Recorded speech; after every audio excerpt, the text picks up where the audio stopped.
And here we go. Letter number 12 of Book 8. Pliny to Cornelius Minicianus Salve. Greetings. Hunk, this DM day, certain days and the day you die are male, the other days are female. So this day, so it must be an appointed day. Excuso, I've got an excuse or something to do. Solemn. So this day, pretty much alone, I've got something to do. Titanius Capitus, or Capito actually, it's a nominative, is about to recite. That's what this tourist business is, it's the future. Which something to do with the recital, I don't know, Nescio, Magus, more, looks like we have and whether I ought to hear it more or desire to hear more. So it could be a duty if he has to do it, but it's also a desire with Cupio.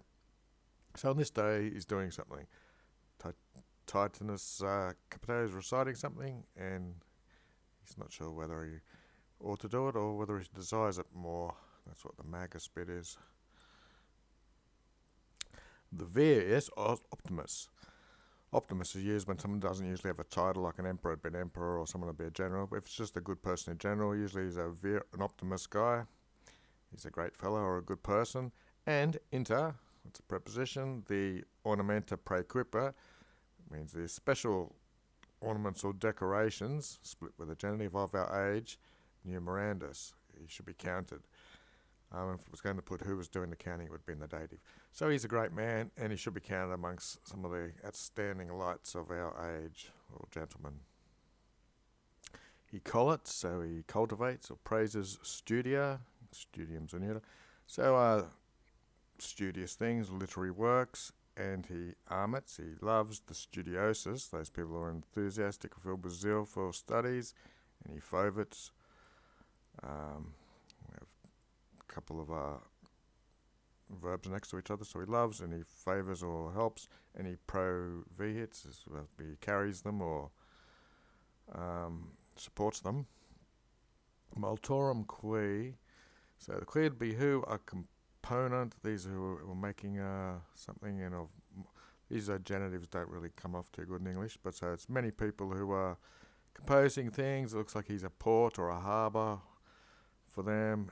A sinus gremium. Sinus is like a fold in his cloak, and his gremium would be his bosom. So he's loving, favouring, supporting them, and he's a harbour and a port of refuge for them, and an exemplum omnium.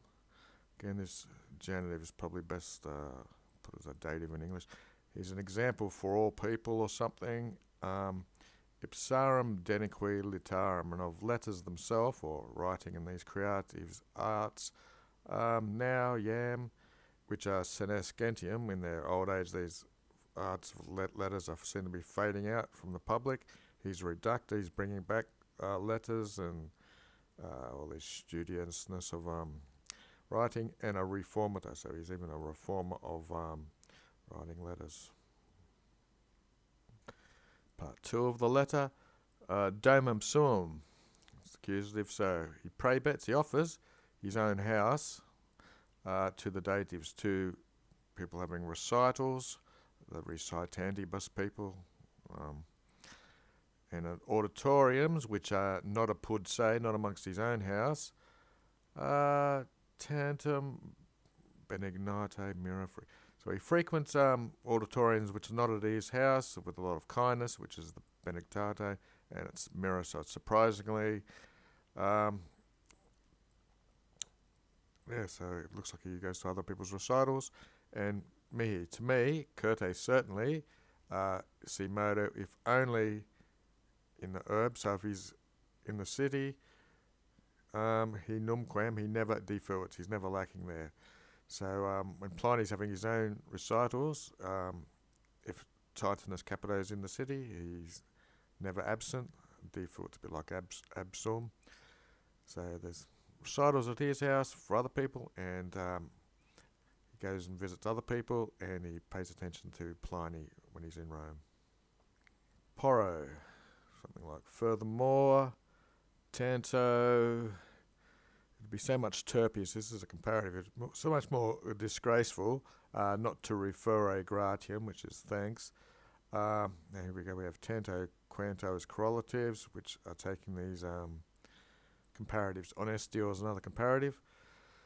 So it'd be so much more disgraceful for me not to give any thanks for which I have a cause or a case of referring an honest story. So you'd want to say it's all the much more. It would be more disgraceful since I have a very honest reason for going or something like that, whatever you want to call it. And C, some type of questions.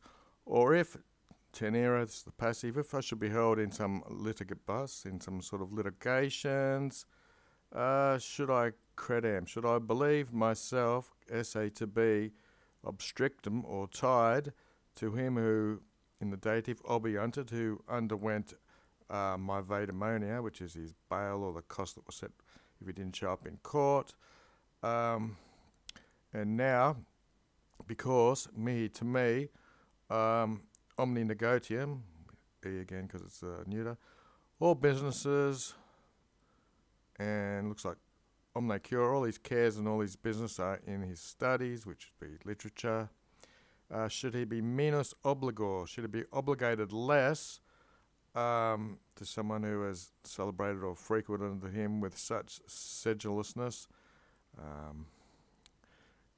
Depends what you want to call it in English, but we do have sedulous, slightly meaning differently. But in which I'm obligaried, he's obligated. Not that I should say, ne dicam solely, but certainly, certe, maxime possum, I am very obliged to him, greatly obliged, if not solely obliged to him. So, well, that's a question, that section. And 4, quod si, sometimes these are joined together. But if, Eli, to him, nullem vicem, nothing in turn for nothing, so if he gives him nothing in turn for his nothing, as if a mutua, it's an exchange, deberem officia. So if I owe some duty to him mutually, if I give nothing in turn, Tamen, nevertheless, solicitare, he should be solicited or bothered or roused also, either by the ingenio pulcherrimo, that's the superlative, by the great character, hominis of the man, and maxime, looks like he lives in summa severitate, so he lives in great austerity, and another superlative, it looks like a comparative here. He's comparing something to a superlative. So greatly should he compare this, the great severity of the man with his great sweetness or something. And then we have Valigan. This is in the honesty of the material. So I don't know if this is the honesty of the reading, but possibly. So if he gives nothing in turn for what he should owe or duty, he should be bothered to do it because of the great, beautiful character of the man, and especially how he lives in severity combined with sweetness and the honesty of the material, which should be at the reading, I'll assume. Scribit. He is writing of the Exodus, the end of destruction, or the end of illustrious virorum. Okay, so this is what this honest material is. He's writing about the lives, maybe, or the deaths of illustrious men. In these, quorandum of which some are very carissima, very dear to me. Video, I shall seem, ergo therefore, which takes the infinitive, to be performing to fungi in a pious duty, quorum of which I was not permitted or not able to celebrate the exequiaties. These are things done at a funeral, really. These rites or something at a funeral, of which, as though these were funeral laudations, these laudations at funerals again are elegies or whatever you want to call them. Indeed, seriously means he was late, but tanto, but all the more true to have been at. So what he's saying is, I was simply performing a pious duty, seems to be of type of a funeral, but even though these he's late because it's a reading, he's not actually at a funeral, it seems all the more to be very real interesse, comes from inter sum, to have been there, and then vale, however you want to put that in English. Letter 13. Pliny to his genialis. Greetings. Probo. Looks like I approve. A quad that my little books, my libellos, legisti, you're reading with your patre, with your father.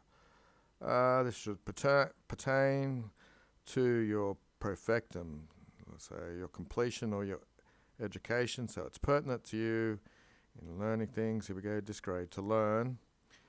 From a dissertissimo man, another superlative. Someone who's very eloquent and very learned. So it's your completion as a student, maybe. You're learning from a very great man. Quid is the subject of what laudandum, what must be praised, and quid, what must be reprehendum. So it's what approve and what subjects to be disapproved of. And similar, at the same time, ita thus, to be instituted in, or to learn or to be educated, ut that you are accustomed, as suices, to infinitive, to speak the truth. Okay, so for a daily dictionary word, exequia. In the top 10,000 words, the funeral procession, rites, services, and plural of it is the obsequies, which are things to be read maybe.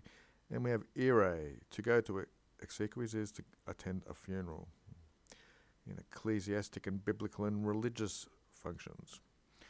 Okay, where were we? Vides, 2.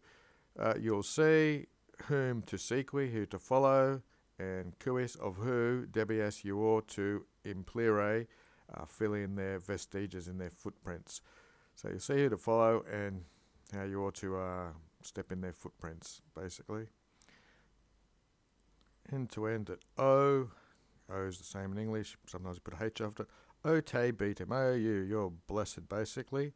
Cui, to who. Contigit. It happened. In the present, there's an N in there. In the perfect, there's no N. To whom it happened that the unum optum, the one and the same great person, it also an example. So it looks like you are conjunctissimum. You are very greatly joined to this person because it's his father. So it's happened to you that the one and the same person who was optimum, who was very great in, following and walking in his footsteps, is the one you are joined to, your father.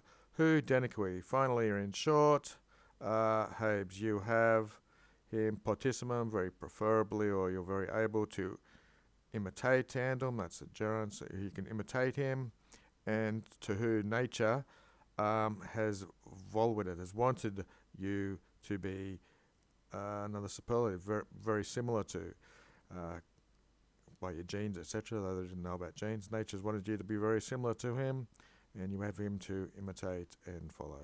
And vale, the end. Goodbye.